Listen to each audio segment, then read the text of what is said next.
función un poco más elaborada que destroy. Destroy tiene que borrar lo que hay en esa posición de memoria si efectivamente no hay otras referencias que apunten hacia objeto. Y entonces necesitas de alguna forma mantener las referencias que hay hacia el objeto, y etcétera. ¿Sí?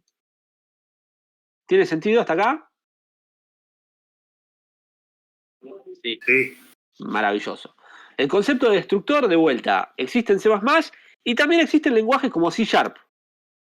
¿Sí? C# también tiene el concepto de destructor, lo voy a poner acá abajo. Pero la realidad es que en C# 99,9% del tiempo no lo usás. ¿Por qué? Porque no tiene manejo manual de la memoria. ¿Sí? La otra opción, que es la que conocemos de Java, de C# y de la mayoría de los lenguajes que usamos, es el manejo automático de la memoria. ¿Sí? ¿Qué quiere decir eso?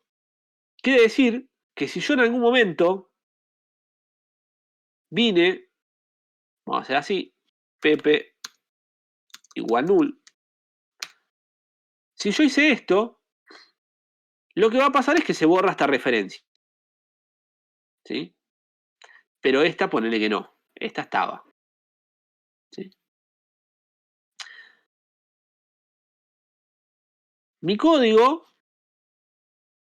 llega hasta ese punto del programa, ejecutando, hace cosas, sigue, bla, bla. En algún momento, ¿sí? En algún momento, el lenguaje mismo tiene un segundo proceso corriendo. O sea, cada vez que yo estoy ejecutando un programa en este tipo de lenguaje que tiene manejo automático de memoria, hay por lo menos un segundo thread, ¿sí? Que no lo gestiono yo, lo gestiona el lenguaje mismo, el entorno mismo de ejecución. ¿Sí? En Java será la máquina virtual de Java, en C# será lo que es el .NET Framework, ¿sí? Ese entorno maneja un hilo especial que lo que hace es cada tanto pasa y mira el esquema de la memoria, mira este dibujito que tenemos acá. Y se percata de que Pepe ahora está vacío y por tanto este objeto no tiene nadie que lo apunte y por tanto este objeto lo puedo borrar. ¿Sí? Pero este todavía tiene una referencia y por tanto, como tiene una referencia, todavía no lo puedo borrar. Y entonces borra toda esta parte, pero sin borrar esta parte. Lo hace ese thread especial. ¿Sí? Ese thread tiene nombre y es lo que se conoce como el garbage collector. ¿Sí? O en español, recolector de basura. El recolector de basura es el que se encarga precisamente de encontrar los objetos que quedaron ahí dando vueltas, ¿sí? Y eliminarlos. Y además encuentra casos como el que habíamos visto antes. Es, yo tengo algo así, ¿sí? Encuentro este, lo voy a borrar. Bueno, pero también tengo que borrar este. Lo tengo que borrar porque ahora sí nadie apunta a este de acá. Entonces este también va a quedar, por ahora todavía tiene alguien que lo está apuntando. Pero este objeto a su vez no tiene nadie que lo apunte a él. Entonces a este tampoco puedo llegar. Si no puedo llegar a este, no puedo llegar a este. Bueno, borro los dos. El garbage collector, si es lo suficientemente bueno e inteligente, se percata de esos detalles y borra solamente lo que tiene que borrar. ¿Sí? ¿Cómo carancho funciona el garbage collector? Bueno, funciona, por ejemplo, a través de un sistema de conteo de referencias. ¿Sí? Para cada objeto, yo mantengo, además, cierta información que me dice cuántas referencias hay actualmente apuntando a este objeto. Entonces, por ejemplo, yo podría tener algo así. Che, este tiene una única referencia que lo está apuntando, que es esta flecha de acá, ¿no? Este de acá, podríamos decir, a ver si hago así.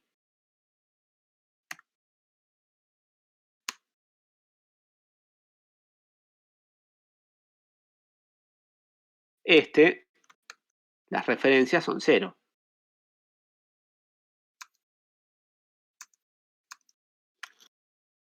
¿No? No tiene referencias que lo estén apuntando. Y entonces, de alguna forma, el garbage collector lo que hace es mantiene registro de todos los objetos, cuenta las referencias que hay y parte desde los que son 0, ¿sí? Para borrarlos, y además, de alguna forma, sigue las referencias que están en ese hacia otros objetos y va decrementando la cantidad de referencias porque va a borrar este de acá. Entonces digo, bueno, si seguí esta referencia, este ahora pasa a tener 0. Y si ese pasa a tener 0, entonces también lo puede borrar. Y así siguiendo, lo hace en forma, ¿cómo es esto? En forma recursiva ese proceso, ¿no?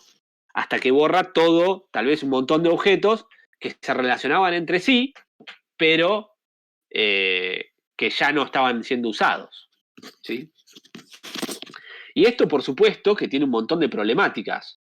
¿Qué pasa si yo tengo un objeto A que tiene una referencia B y B, a su vez, es un objeto que tiene una referencia hacia A? Esto es lo que se conoce como referencias cíclicas. Y muchas veces ocurre, y muchas veces uno configura objetos con ese esquema, pero además uno tiene alguna referencia externa hacia uno de estos dos, ¿no? Entonces yo digo, bueno, pero a A lo puedo acceder, o a B lo puedo acceder. El problema es cuando yo pierdo esta referencia, que la elimino, el garbage collector se tiene que dar cuenta de que si bien estos los dos tienen 1, ese 1 refiere precisamente al otro objeto. O sea, tengo una referencia cíclica y por tanto nadie fuera del grupito que está acá, que es una vuelta, los está referenciando. Todo este bloque no sirve para nada. Los primeros garbage collector, por ejemplo, uno de los problemas que tenían era no detectaban referencias cíclicas. Entonces, si vos configurabas objetos así, los dejabas, pasabas a tener un memory leak, ¿sí? Hoy en día, el sistema es mucho más inteligente y detecta este tipo de cosas. Además, de alguna forma, el thread que se usa para manejo de garbage collector tiene como una forma de identificar todos los objetos, qué objetos están en el sistema, ¿no? Todas las instancias de una clase, etc. Hay un montón de mecanismos, además del conteo de referencias, ¿sí? Podría tener entonces mapa de referencias, es otro. O sea, básicamente mapa o diccionario de referencias. Tengo en algún lugar un punto del programa donde conozco todas las referencias que existen en el sistema, ¿sí? Y después puedo usar eso para determinar qué elementos tengo que borrar, etc. En fin, hay un montón, ¿sí? Ahora, ¿qué problemática tiene el manejo automático de la memoria? Porque a priori parece maravilloso. Si la memoria no la manejo yo, el constructor lo sigo manteniendo porque es útil para inicializar valores, pero el destructor desaparece. Porque ya no tengo que preocuparme yo por cómo carajo se borra el objeto. Se borra y punto. Lo va a borrar otro, ¿sí? Bueno, tiene una problemática que es no sé cuándo se borra. Porque como eso corre en otro thread, que yo no lo manejo, ¿sí?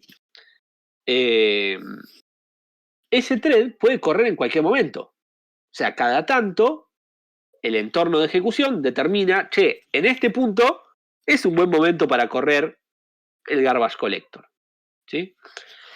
Si eso no está bien configurado, lo que puede pasar es que yo tengo picos de memoria muy grandes, momentos en donde estoy usando un montón de memoria porque me quedaron un montón de objetos dando vuelta, eh, y el sistema empieza a andar lento, por ejemplo.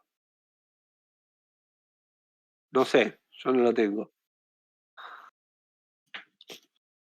No sé quién está. Vamos a mutear a Patricio. Me quiero un sándwich. Yo también quiero un sándwich, pero bueno, no se puede. Ahí se mutió. Nada, todos tenemos hambre hasta ahora. Ya terminamos. Les prometo que es una clase que no es tan larga, en principio. Seguro terminamos temprano. y pueden ir a comer. Me perdí ahora. Me quedé pensando en un sándwich, loco, me dio hambre. Volviendo entonces, ¿sí? No sé cuándo carancho se va a ejecutar el garbage collector. Lo desconozco completamente. ¿Sí? Lo maneja el entorno de ejecución y es ajeno a mí. Para algunos eso puede ser visto como una desventaja. Y en particular en dispositivos muy específicos donde yo tengo que tener un control bastante puntual de la memoria, puede llegar a ser un problema. ¿Sí? El 99% de los casos no lo es. Y entonces por eso, hoy en día prácticamente todos los lenguajes tienen manejo automático de la memoria.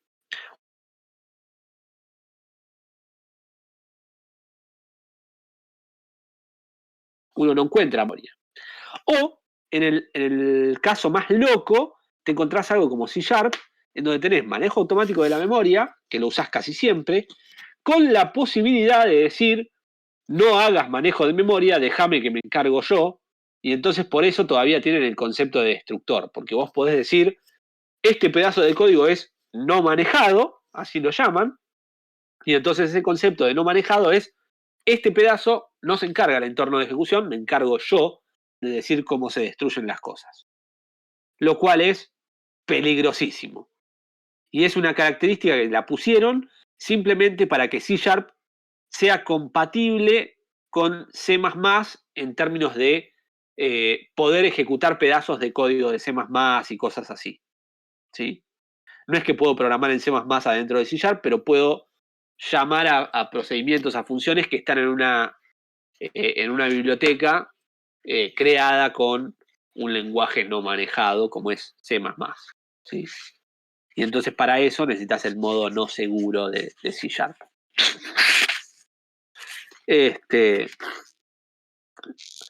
Entonces, de vuelta, podría llegar a ser una desventaja el tener manejo automático de memoria. En la mayoría de los casos no lo es una ventaja.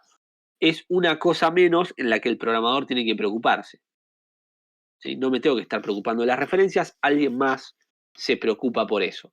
No me tengo que preocupar por cómo destruir objetos, alguien más se ocupa de eso. ¿Sí? La pregunta que uno podría hacerse es, bueno, ¿y cuándo? O sea, ¿cuál es un buen criterio para llamar al garbage collector? ¿Sí? Eh, Imagínense que estamos en la universidad, ¿sí? Y en la universidad, no sé, uno va, se compra un café y te dan una tacita de café para que vos te agarres, te la lleves a tu salón, te sentás, te tomás un café, qué sé yo, y en algún momento hay alguien que viene y se encarga de juntar las tacitas de café que quedaron ahí dando vueltas. ¿Sí? Ese tipo que te va dando las tacitas de café, en algún momento se encuentra con que no tiene más tacitas de café. ¿Sí? Si en ese momento es cuando decide salir a buscar las tacitas de café, entonces si alguien justo viene y dice, che, yo quiero una taza de café, la respuesta es, no tengo más, esperá que me voy a poner a buscar las tacitas de café que están dando vueltas por toda la universidad. ¿No? Vos te tomas tu café, lo dejás ahí y alguien va a venir a buscar la tacita. Bueno, si lo haces muy tarde, o sea, si el tipo que tiene que juntar la taza lo hace muy tarde, el problema es que hay un punto en el medio en donde hay gente que quiere un café y no tiene tazas. Porque ese tipo las tiene que juntar todas, traerlas de vuelta, lavarlas, para volver a servirte café en esa taza. Y que otra persona se la lleve. Si lo hago muy temprano, el tipo tiene que salir y pasearse por toda la universidad, ¿sí? Y dar vueltas por todos los salones, etcétera, buscando tacitas de café cada 5 minutos, tal vez. Cuando capaz que tiene una pila de tazas todavía sin usar. Y entonces hay un punto justo de cuándo quiero ir a buscar tazas de café. Que es, bueno, cuando bajó cierto nivel de confianza en la cantidad de tazas de café que me quedan, ¿no? Como no sé, yo sé que cada cierta cantidad de tiempo, más o menos, vienen 5 personas a tomarse un café, me quedan 10, y bueno, voy a ir saliendo a buscar todas las tacitas de café que están ahí dando vuelta, para que, no sé, si alguien viene en el medio, todavía hay tacitas de café para que agarre, y mientras tanto yo junté todo el resto y las puse acá. Entonces, exactamente cuándo se ejecuta el garbage collector queda a criterio del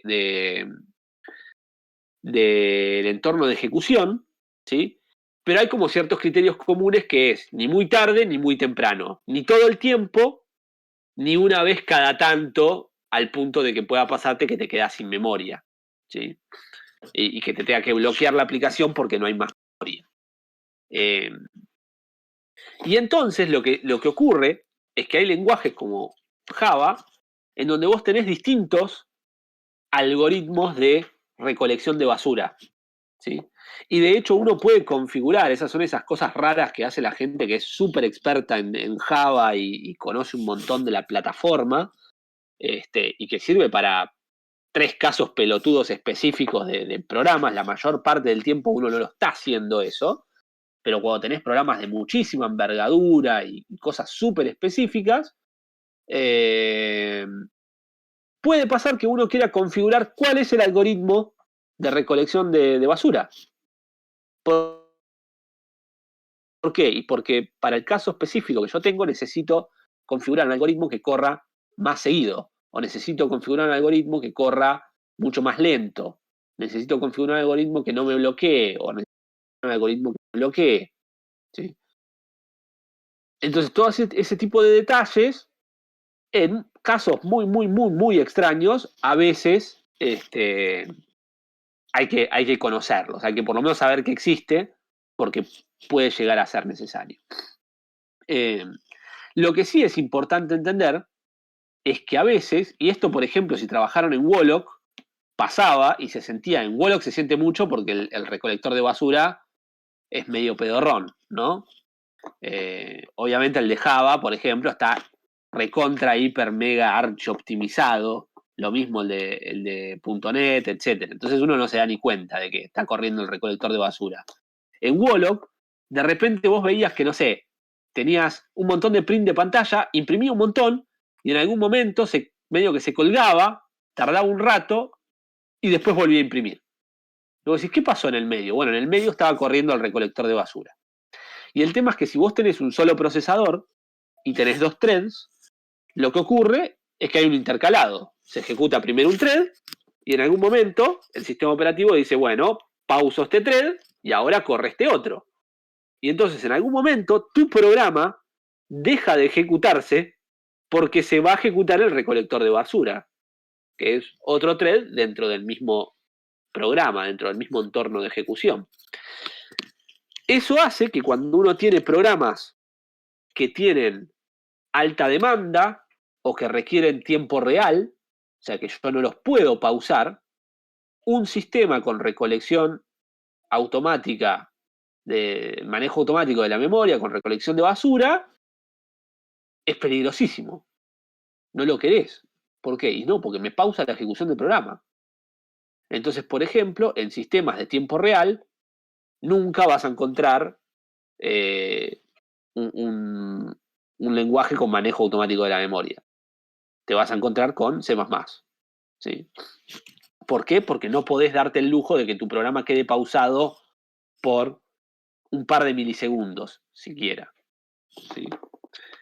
Porque posta que corren rápido, uno no se da tanta cuenta en los lenguajes industriales el día a día. ¿Sí? Pero sí sucede, o sea, sí sucede que te pausa la ejecución del programa. ¿Hasta acá vamos bien?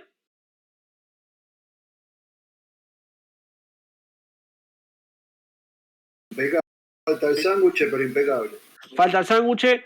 Bueno, a ver, no voy a hacer pausa, digo, pues ya en general podríamos hacer una pausita, pero me queda una cosita más pavota para charlar y con eso cerramos, ¿sí? Manejo de memoria. Y ya nos vamos por hoy. Así que voy a continuar, así cerramos y temprano, ¿de acuerdo? Lo que me queda para charlar tiene que ver con una característica que tienen muchos lenguajes, que es lo que llamamos valores primitivos, o, ¿cómo lo puedo poner? Sí, en Java se llaman valores primitivos, ¿sí? En C#, vamos a llamarlo así, valores versus referencias, voy a poner. ¿Sí?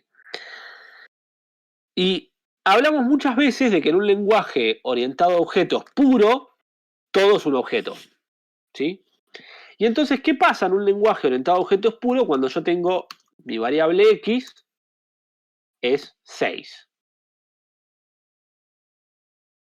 ¿Qué sucede? Bueno, lo que sucede es que yo tengo algo así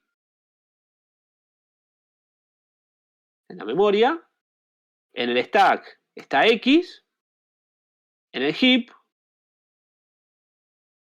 está 6, y entre estas dos cosas lo que hay es una referencia de uno al otro. ¿De acuerdo? Y eso tiene mucho sentido. Si yo tengo ahora y es 6, lo que tengo es algo así.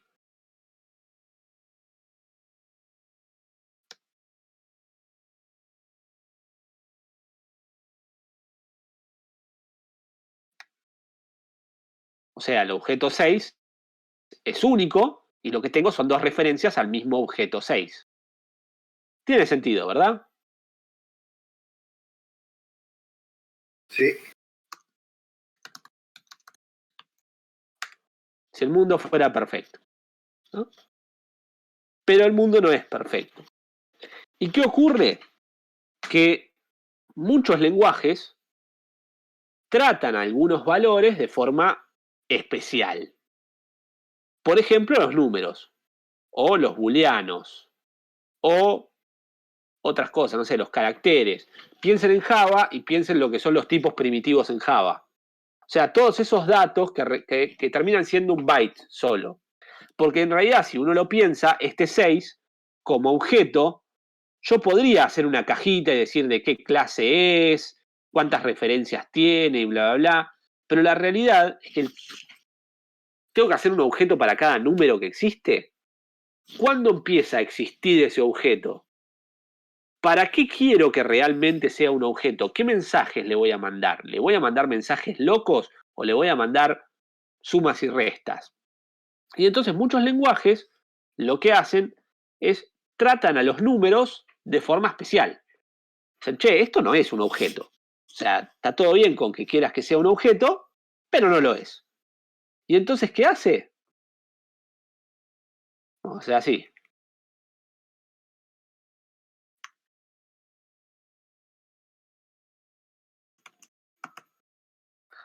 En el mundo real, lo que ocurre es que sucede esto. Tengo dos valores que se guardan en el stack y lo que me guardo no es una posición a memoria. O sea, recordemos que en esto, en realidad, yo lo que digo es, bueno, este 6 vive en una posición de memoria 0x a c. C. Una posición de memoria. Y acá, x lo que tiene es una referencia a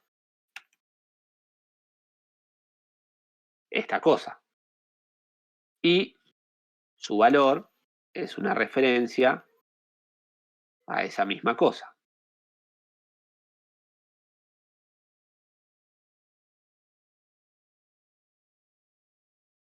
¿De acuerdo? Eso es lo que sucedía.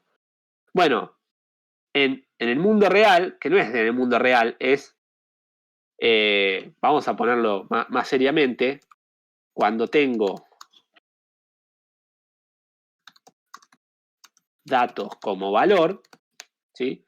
Esos datos como valor se guardan directamente en el stack. En vez de guardarme referencias que apuntan hacia el valor, me guardo directamente el valor. Me guardo directamente el 6. ¿Sí? Y acá es donde surge una cosa interesante que tiene que ver con cómo yo comparo elementos. ¿Sí? Si se acuerdan de Java, yo tengo dos comparaciones. Tengo igual, igual y tengo equals. Y no hacen lo mismo, ¿sí? En otros lenguajes tengo igual, igual, o tengo igual, igual, igual, o tengo igual, igual, igual, igual, igual, pero suelo tener dos formas de comparación, ¿sí? Lo que llamamos, voy a usar estos dos símbolos, igual, simplemente, ¿sí? Que es la igualdad lógica y la igualdad por identidad, ¿sí? Y entonces ahí es donde viene un concepto de la programación orientada a objetos, que es que todo objeto es único e idéntico a sí mismo, ¿sí? No tengo dos objetos que sean idénticos. El único objeto que es idéntico a otro es porque es el mismo objeto. Entonces, por ejemplo, en este modelo, si yo hago x igual a y, esto me da true, y si hago x igual a y, también me da true, porque son exactamente el mismo objeto, apuntan al mismo objeto, ¿sí? Pero, la situación se complejiza cuando yo tengo otras cosas que no son números, ¿sí? O cuando tengo situaciones en las que tengo cosas por el estilo. Decís, che, por algún motivo de cómo funciona este lenguaje de programación, en realidad se crearon dos instancias de este objeto 6 que no son el mismo objeto, aunque valen lo mismo. La comparación lógica me va a dar true, pero la comparación por identidad me da false. Eso pasa mucho, por ejemplo, no con los números, pero pasa mucho con los strings, ¿sí? Los strings son bastante particulares y cada vez que uno escribe un string, si yo escribo dos strings, en muchos lenguajes, lo que sucede cada vez que uno escribe un string literal es que se creó un nuevo objeto con esa cadena de texto, ¿sí? Los strings suelen ser objetos y se crean con una cadena de texto. Y entonces la identidad te da que es falso, pero la igualdad lógica, a nivel lógico, el texto es el mismo, ¿sí? Eso pasa en Java, por ejemplo. En Java, si uno intenta comparar dos strings, eh, los hints que te tira el editor, etcétera, te va a decir, che, estás comparando dos strings con igual igual. Ojo, eso está mal. Comparalos usando equals. ¿Por qué? Porque por cómo maneja los strings Java, cuando vos escribiste dos veces el mismo string, son objetos distintos y si los comparás por igual igual, que es la comparación por identidad en Java, eso falla, ¿sí? Falla y te dice no, no son el mismo objeto, son dos objetos distintos. La comparación por identidad, básicamente lo que hace es comparar el valor que está acá. O sea, agarra este número y los compara. Y pregunta si esos son iguales o no. La comparación lógica recurre en general a algún método, a alguna cosa que posee el objeto como concepto, ¿sí? Que posee el objeto como concepto. Y entonces, en ese sentido, yo tengo que decir, por ejemplo, para un perro, cuando dos perros son iguales, bajo qué criterio los considero iguales. Para un número, bajo qué criterio los considero iguales. Para un string, bajo qué criterio los considero iguales. La comparación por identidad no. La comparación por identidad viene por defecto en el lenguaje y es agarro el valor del elemento que está en el stack, o bueno, podría estar también en la heap si saco una referencia de la heap, pero agarro el valor y lo comparo. Los dos números tienen que ser exactamente iguales, ¿sí? Entonces, en lenguajes en donde yo tengo datos como valor, acá, tanto la igualdad lógica como la igualdad por identidad me dan lo mismo, porque lógicamente son el mismo dato, pero además son exactamente el mismo dato, ¿sí? Pero cuando tengo todo referencias, depende de cómo carancho se manejen las referencias en ese lenguaje particular. ¿Y qué sucede cuando yo digo que tengo 2 veces el mismo dato? ¿Sí? Y entonces este tipo de problemáticas, muchos lenguajes las prefieren evitar y por eso tratan a ciertos datos particulares como valores. ¿Sí? No es lo único. Fíjense que esto implica tener más memoria. O sea, porque tengo 2 datos acá en el stack y un dato más en la heap. ¿Sí? Mientras que acá tengo solamente 2 datos en el stack. ¿Estamos bien hasta acá? No hay mucha cosa compleja, ¿no? Pero ¿cuál es el problema del stack? El stack crece a medida que se va ejecutando el programa. ¿Sí?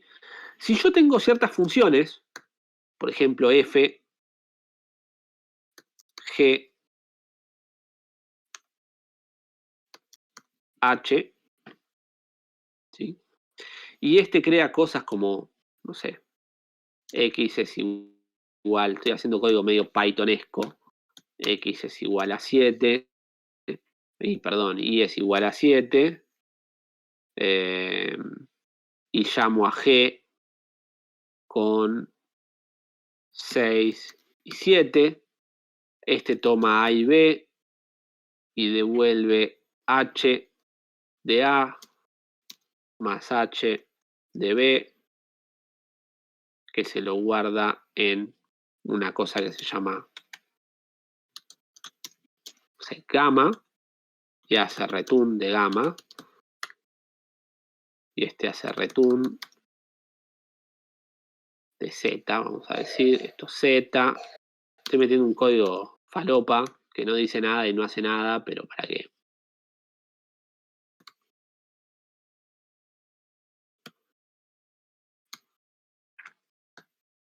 ¿Sí? No sé, tengo este pedazo de código, por poner algo. Y el punto de entrada al main, básicamente, es llamar a f. ¿Sí?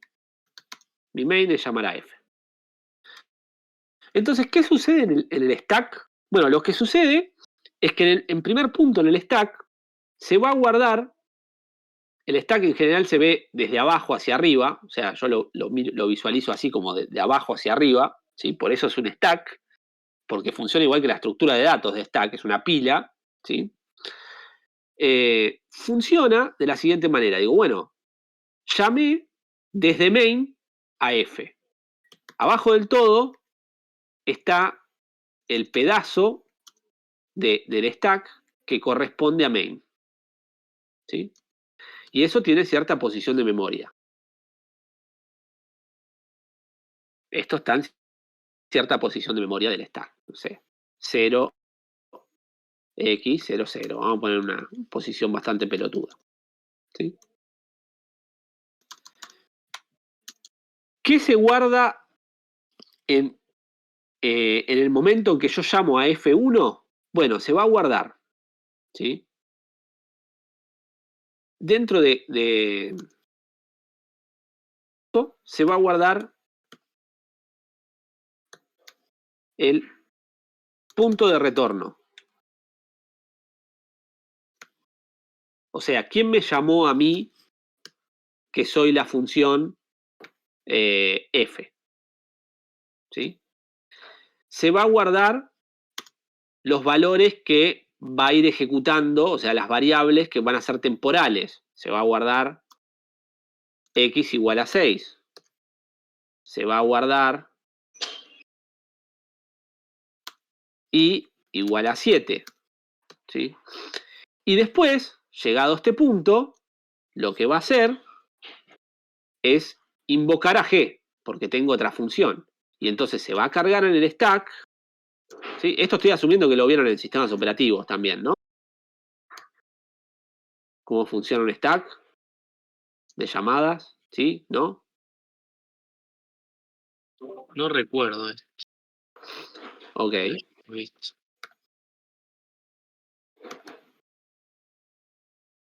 Bueno, no pasa nada. Si no lo vieron, lo charlamos y no pasa nada.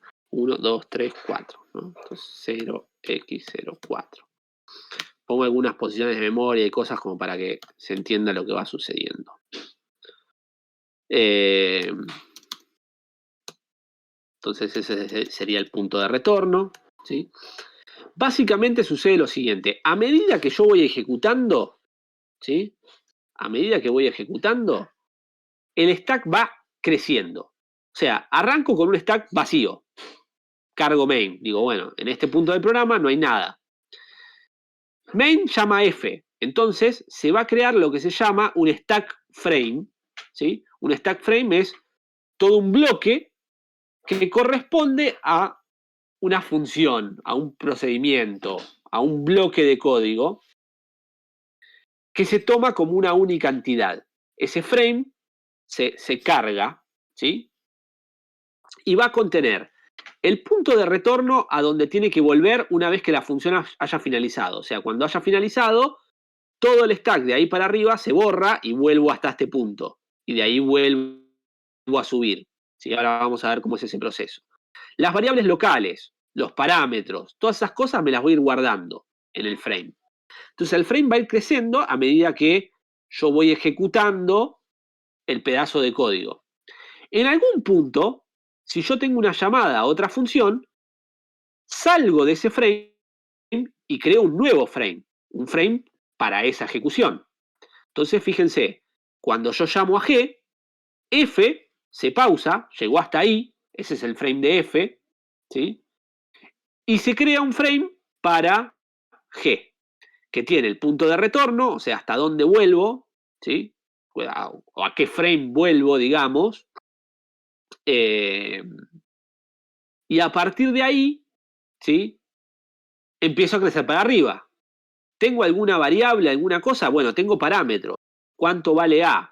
Che, A vale lo que valía X, o sea que vale 7. ¿Sí? B vale 6. No, perdón, al revés. 6 y 7. ¿Sí? 6 y 7. ¿No? Así. Y sigo creciendo para arriba. Llegué hasta acá. Entonces ahora necesito crear gamma, pero para crear gamma tengo que llamar a h de A y hacer una suma con h de B. Y si llamo a H, creo otro frame. Tengo un frame para H. ¿Sí? Con su punto de retorno y toda la bola. No me hace falta, no me voy a poner a escribir todo, pero vamos a decir, bueno, 0x4, total. Ya lo hicimos para los anteriores. ¿Sí? Y ahora, por ejemplo, tenemos P, que es un parámetro. ¿Sí? Y decimos que la primera vez que se llama con 6. Y entonces estoy ejecutando este frame, ¿sí? No es lo único que tiene cada frame, tienen más información, tienen en qué punto del programa está, o sea, cuánto vale el program counter, un montón de cosas tiene acá el frame. Y depende eso del sistema operativo, depende de un montón de detalles. ¿Sí? No viene al caso, digo, es explicar un poco cómo funciona el sistema del stack. Entonces, nada, cargo este parámetro P y después voy a devolver P multiplicado por 2. Y entonces en el punto de que cargo P multiplicado por 2 como valor de retorno, ¿sí? Esa es otra de las cosas que tienen un valor de retorno, ¿sí? Entonces, nada. Este frame termina y salgo del frame. Y ahora tengo que hacer un frame para para h de B. Y entonces vuelvo a crear un frame, pero ahora algo así. Ahora este frame termina y sale este frame. Y ahora este frame puede continuar y crecer diciendo, bueno, gamma es, dijimos 12 más 14, ¿no? 26. Y entonces me queda el frame así, ¿sí? Y así voy creciendo y decreciendo el frame. Terminé ahora devuelvo gamma, ahora vuelvo hacia F. Pum. Terminé F, ahora devuelvo, o sea, creo Z, me faltó acá Z. Z es el resultado de esto, ¿sí? Dijimos, el resultado de esto era 24, 26, ya no me acuerdo. 26. 26. Termino esto, terminé F, bajo y vuelvo a main. Termino main, termino el programa, ¿sí? Entonces, fíjense un poquitito cómo funciona, cómo opera esto. El stack crece y decrece en base a las llamadas de las funciones, ¿sí? Cuanto yo más me meto hacia adentro en llamadas a funciones, o sea, cuando yo tengo una función que llama una función, que llama una función, que llama una función, el stack empieza a crecer. Cuando termina una función, el stack empieza a decrecer. El tamaño del stack dijimos que es fijo. O sea, esto eventualmente tiene un techo, ¿sí? Si yo empiezo a tener una función que llama una función, que llama una función, que llama una función, etcétera, y empiezo a crecer el stack, en algún momento me puedo chocar contra el techo. Eso, que me lo habían preguntado, eso es el Stack Overflow. Es cuando me quedo sin lugar para crecer en el stack. ¿Pasa eso? Sí, pasa. ¿Seguido? No, seguido no. Pasa porque en general la manqueaste en algo. O porque estás haciendo alguna práctica de programación que no está buena en ese lenguaje, ¿sí? O bueno, porque estás con un pedazo de código que tiene una complejidad computacional que es, no sé, qué sé yo, exponencial o alguna cosa por el estilo, ¿no? No logarítmica, tal vez. Perdón, no polinomial me refería, ¿sí? No polinomial. Nada. Por ejemplo, un escenario en donde esto sucede con frecuencia es cuando uno hace recursión. Si yo tengo una función f que en algún punto adentro llama f, ¿sí? Lo que puede ocurrir es que si yo no corté bien la recursión, porque nunca llegué a chequear la condición de corte, yo estoy llamando constantemente una función adentro de otra función. Y entonces el stack empieza a crecer, empieza a crecer, empieza a crecer. ¿Qué obtengo? Obtengo Stack Overflow, ¿sí? Y eso lo podemos hacer de forma muy, muy facilita y podemos ver ese pedacito de código. Voy a crear acá un archivito, ¿sí? Vamos a hacerlo en Python.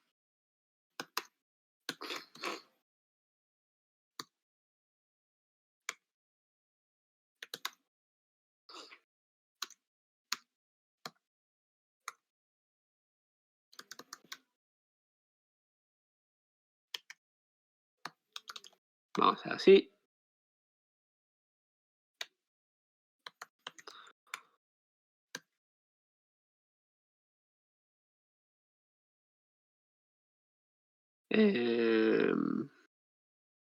¿Qué no estaba cerrado?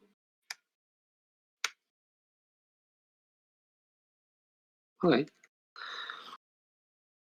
Nada, tengo esa función pelotuda, ¿no? Y entonces yo digo, por ejemplo, f de 3. Y ahora si ejecuto esto,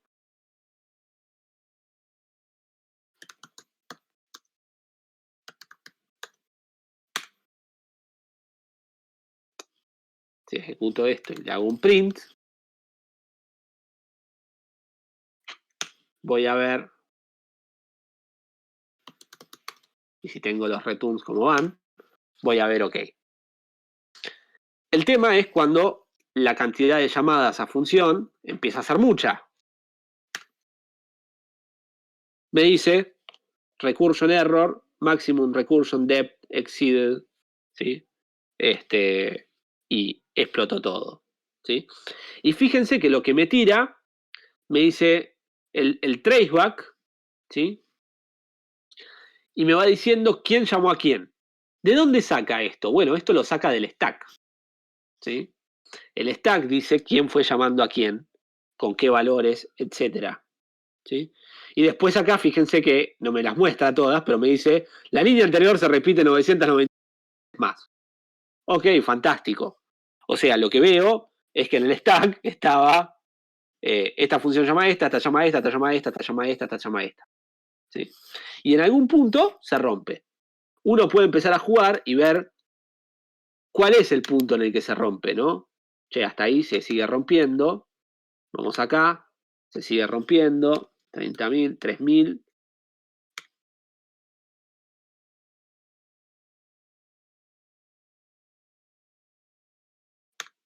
Ah, mira, 300 funciona. Entonces uno puede encontrar más o menos cuál es el punto de máximo de recursión que vos tenés. Eso de vuelta depende del lenguaje, depende del entorno de ejecución, depende de tu máquina, depende de un montón de cosas, ¿sí? Pero hay un punto. Por ejemplo, Python es un lenguaje que no se lleva bien con la recursión. ¿Por qué? Y porque sufre esto, ¿no? Sufre de, de,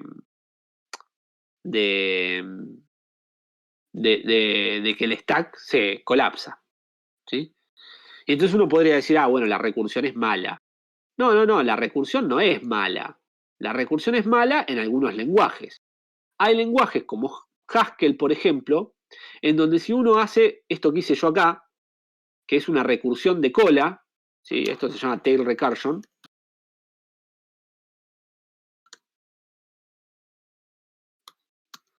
¿Sí? Si uno hace una recursión de cola, se puede optimizar las llamadas a el stack de forma tal de que no crezca de forma infinita, ¿sí? Y entonces en lenguajes como Haskell uno quiere usar recursión de cola para que no te pase esto de que el stack se te va de mambo.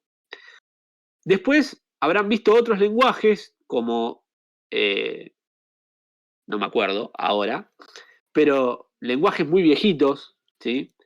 Solían hacer esto, solían pedirte que cuando vos definís una función, si vos vas a usar variables, por ejemplo, x, y, z, vos tenías que definir x, y y z, ¿sí? Y después las usabas. X es 6, y 7, z es x más y. Pero primero tenías que tener este paso. ¿Por qué? Porque en realidad yo acá lo fui haciendo paso a paso a medida que ejecutaba. Pero lo que ocurre es que uno sabe cuánto espacio vas a utilizar, porque vos ya primero procesás toda la función y procesás cuántas variables van a haber, etc. Entonces, cuando vos creás el stack para f, vos ya decís, che, esto yo ya sé que necesito espacio para, allá, espacio para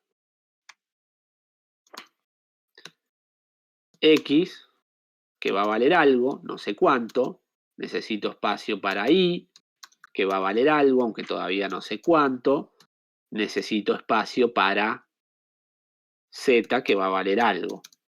Además, me guardo espacio, y esto se guarda en general abajo, como el valor de retorno. ¿Cuál es el valor de retorno que voy a devolver? Me guardo a el punto de retorno. ¿A qué punto de retorno tengo que volver? O sea, ¿a qué función tengo que volver del stack? De vuelta, hay un montón de información adicional que uno puede sumar. Pero cuando uno crea un stack frame, el stack frame ya está completo. Toda la información que yo voy a utilizar ya está contenida dentro de ese stack frame y no tengo que hacer más nada, ¿sí? Entonces, por eso tenías lenguajes que declaraban esto. Los lenguajes que no te piden declararlo, lo que hacen es primero lo analizan, crean el stack frame y después lo van llenando, ¿sí? Nada, así es como funciona esta idea del stack. Y por eso tenés Stack Overflow. Cuando vos tenés recursión de cola, lo que ocurre es que la última función que vos hacés, o sea, el valor de retorno, en general es una llamada recursiva con valores que ya se calcularon. O sea, la última cosa que se hace es llamar a la función recursiva. Entonces, ¿qué puedo hacer? Como yo ya sé que todo lo que voy a hacer en el próximo stack, ¿sí? En el próximo stack, que también es f, porque es recursivo, ¿no? No depende de lo que pasó acá, porque yo básicamente todo lo que ya calculé ya no lo voy a usar porque se lo pasé como parámetro al que sigue, ¿sí? Todo esto yo lo puedo borrar. Y lo único que me interesa es cuánto me da el stack que sigue. Porque el resultado mío es el resultado del stack que sigue con ciertos parámetros distintos. Y entonces vuelvo a cargar los parámetros y sigo haciendo lo mismo. Así es como funciona el stack, la recursión de cola. Y por eso hace que el stack no crezca de forma grotesca, ¿sí? Ya de hecho no cargo ni este. Reemplazo el stack. O sea, reemplazo el stack frame que yo tenía por el stack frame de la función nueva con nuevos parámetros. Así es como funciona. Hay lenguajes como Haskell, como Scala, que hacen tail recursion, y entonces uno puede estar seguro de usar recursión sin que te ocurra un Stack Overflow. Hay lenguajes como Python, donde básicamente es no usas recursión. Tenés que usar algoritmos iterativos porque no tiene ni recursión de cola ni recursión de ningún tipo, ¿sí? Ni optimizaciones de ningún tipo para el manejo del stack, ¿sí? Bien, hasta acá, bien, ¿sí? ¿Se entendió todo? Sí, sí. Maravilloso. Entonces, si entendimos esto del stack, lo que sí me interesa volver acá arriba es charlar acerca de que hay datos que son considerados valores, no son considerados objetos. Por ejemplo, los números, por ejemplo, los booleanos, etc. Esos datos no son referencias, se guardan directamente en el stack. Y entonces se copia, ¿sí? Cuando yo aumento el stack hacia arriba y paso un dato como parámetro, como cuando hicimos acá, que yo digo llamo a G con 6 y 7, o perdón, o con X e Y, sería, quería hacer con X e Y, dice 6 y 7. Cuando yo llamo algo así, A y B se cargan con exactamente el mismo valor, ¿sí? Que tienen X e Y. O sea, se copia el valor. Pero, A y B no son X e Y. Si yo modifico A, cambia A, pero no cambia X. Si yo modifico B, cambia B, pero no cambia Y. ¿Por qué? Porque el valor se copió. O sea, yo tenía X acá, que era 6, y después voy a tener A, que es 6. ¿Sí? Y entonces, este tipo de pasaje por parámetro, de pasaje de información, es lo que se conoce como pasaje por valor. Yo lo que estoy pasando es un valor. Se copia el dato al nuevo lugar. Esto es distinto cuando yo tengo referencias. Cuando yo tengo X es a y lo que paso es esa referencia, ocurre algo divertido. Sí, está bien. Lo que se copió es la referencia. Y yo puedo cambiar esta referencia para que apunte a otra cosa, y esta de acá sigue igual. Eso no tiene problema. El problema es que eso apunta a algo que está en la heap. O sea, hay un objeto eventualmente que está en la heap y que tiene propiedades. Por ejemplo, no sé, tengo el atributo A1 que vale 8. Y acá yo tengo dos cosas en el stack que viven en distintos puntos del tiempo, pero que apuntan al mismo objeto. Y acá es donde empiezan los problemas del pasaje por referencia. Si yo tengo dos referencias que apuntan a lo mismo, aunque estén en distintos puntos de ejecución del programa, empieza a ser peligroso, porque si yo hago en algún punto A puntito A1 igual 9, lo que modifiqué no está en el stack, está en la heap. Lo que cambio es esto de acá. Y entonces cuando este stack frame termina, y vuelvo acá, perdón, ¿sí? Cuando este stack frame termina, y vuelvo al de abajo, ahora, si bien la referencia no cambia, el objeto al que yo estoy referenciando cambió internamente. Y eso puede llegar a ser un problema, ¿no? O puede llegar a ser un beneficio. De hecho, es lo que posibilita que uno tenga objetos con estado en lenguajes orientados a objetos. Estamos acostumbrados a eso. Paso un objeto, si el objeto lo modifiqué, le mandé un mensaje que modificó ciertos atributos o lo que sea, cuando sigo ejecutando, ese objeto cambió. ¿Sí? Y está bien, pero uno lo tiene que tener en consideración eso. El peligro de eso es que si vos no estás seguro de lo que hace una función, y esa función te puede modificar el objeto de la forma que se le antoje, tenés un problema de seguridad en tu código, no de seguridad de la información o lo que sea, de que no podés estar seguro de que la operación que estás haciendo realmente va a funcionar como vos esperás que funcione.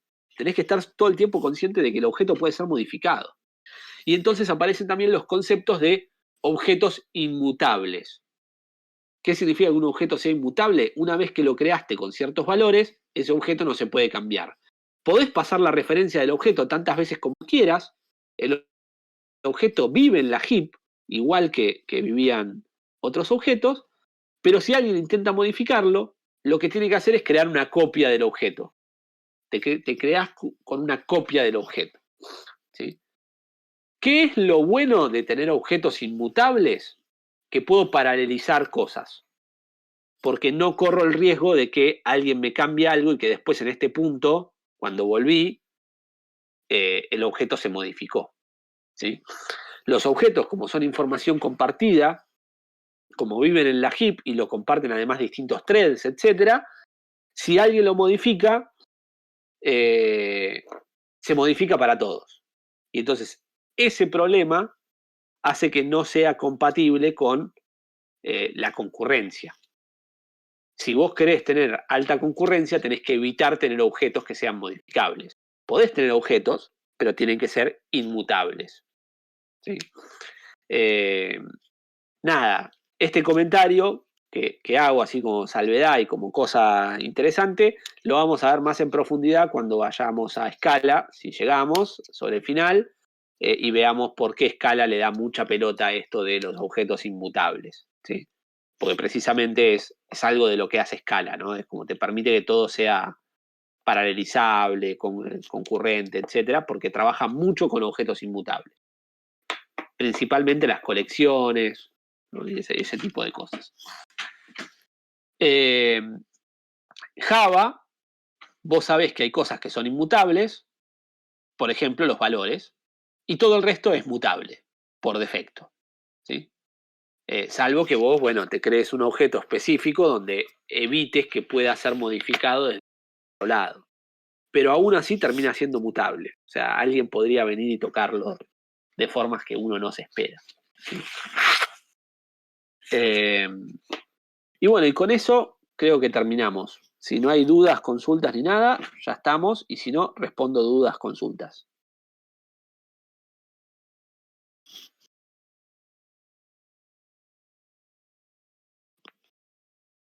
¿Ticri? ¿Ticri?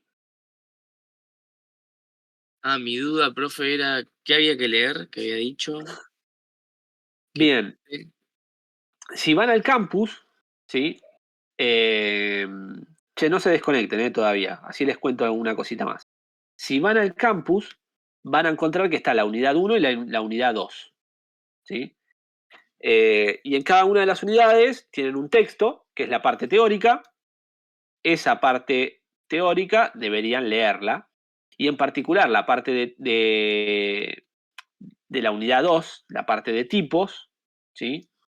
Tiene un montón de cosas que no las mencionamos la clase pasada. O sea que no llegamos a verlas la clase pasada. ¿Sí? Esas partes, que tienen que ver con toda la parte como avanzada de tipos, conceptos avanzados de tipos, eso léanlo para la clase que viene, así lo charlamos. ¿Les parece? Listo, gracias, profe. Ok. Bien, no se me vayan, no se me vayan. Una cosa más importante. La semana que viene, la idea es hacer una pequeña mini evaluación. Ya sé, nada. ¿De qué? Y bueno, de todo esto que estuvimos charlando hasta este punto, ¿sí? O sea, que contesten un cuestionario que tiene preguntitas salteadas sobre cosas de tipos, sobre cosas de programación orientada a objetos en general que estuvimos viendo y sobre algunas cositas de memoria, ¿sí? De todo esto que estuvimos charlando hoy. O sea, es como una mini evaluación teórica, principalmente. ¿Sí? No hay parte práctica, todo teoría. Así que prepárense, lean, porque les voy a hacer preguntas de eso. La hacemos igual sobre el final de la clase, la idea es hacerla sobre el final de la clase, con lo cual al principio podemos resolver dudas, consultas, etc. Si hay alguna cosa que no haya quedado clara, lo que sea, lo podemos resolver ahí y después hacemos la evaluación. ¿Todos de acuerdo? Bien. ¿Por el campus la evaluación o cómo? Va a ser por el campus, sí, pero la hacemos ahí en En el momento. las máquinas de la universidad, sí. Ah, listo, listo. Porque la clase que viene tenemos presencial. ¿Sí? Recuerden que la clase que viene ya es presencial. Volvemos al esquema regular. O sea, la clase pasada debería haber sido presencial. Y bueno, y por un impedimento mío yo no pudimos tener la clase. Pero ya a partir de la semana que viene ya estamos, a partir de esta semana en realidad, ya estamos en formato regular, ¿no? Una clase virtual, una clase presencial. Nos toca clase presencial la semana que viene. ¿Sí? Así que la semana que viene nos encontramos